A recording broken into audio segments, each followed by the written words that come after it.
গৌৰৱ গগৈৰ আগমনত কেন্দ্ৰ কৰি কমলপুৰতো ব্যাপক উৎসাহ দেখিবলৈ পোৱা গৈছে কংগ্ৰেছ কৰ্মীসকলৰ মাজত। মাননীয় সাংসদ গৌৰৱ গগৈদেৱক আদৰিবলৈ কমলপুৰ সমষ্টিৰ মাননীয় মতলেবুদ্দিন আহমেদ ডাঙৰীয়া, প্ৰাণজিৎ চৌধুৰী ডাঙৰীয়া, হৰীশ পাটোৱাৰী ডাঙৰীয়া সমন্বিতে কামৰূপ জিলা NSY যুৱ কংগ্ৰেছ, সমষ্টি যুৱ কংগ্ৰেছ বিভিন্ন নেতা কৰ্মীসকলে তেখেতক আদৰিবলৈ বিভিন্ন ঠাইত এইদৰে হৰ্ডিং লগাইছিল। কিন্তু দুৰ্ভাগ্যৰ কথা, হৰ্ডিং লগোৱাৰ প্ৰায় দুঘণ্টাৰ পিছতেই কোনো অচিনাক্ত দুষ্কৃতিকাৰীয়ে মাননীয় গৌৰৱ গগৈদেৱৰ যি উত্থান, কংগ্ৰেছ দলৰ যি উত্থান, সেই উত্থান সহ্য কৰিব নোৱাৰি কাপুৰুষালীভাৱে এই বেনাৰসমূহ তেখেতসকলে ফালিছে। আমি পুনৰবাৰ যেতিয়া এই পথসমূহলৈ চাবলৈ আহিলোঁ তেতিয়া দেখিবলৈ পালোঁ আমাৰ যিসমূহ হৰ্ডিং আছিল প্ৰায় 90% হৰ্ডিঙে ইয়াতে আৰু যিখিনি আছে তাক ফালি থোৱা হৈছে। গতিকে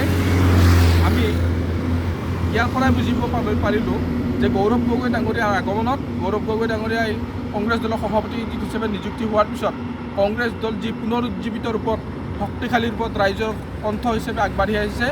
ৰাইজৰ সমস্যাসমূহক লৈ কংগ্ৰেছ দলে যিদৰে লিখিবলৈ আৰম্ভ কৰিছে, সেই ক্ষেত্ৰত বিৰোধী দল হতাশ হৈছে আৰু সেই হতাশা আৰু ক্ষোভৰ এই বহিঃপ্ৰকাশ তেখেতসকলে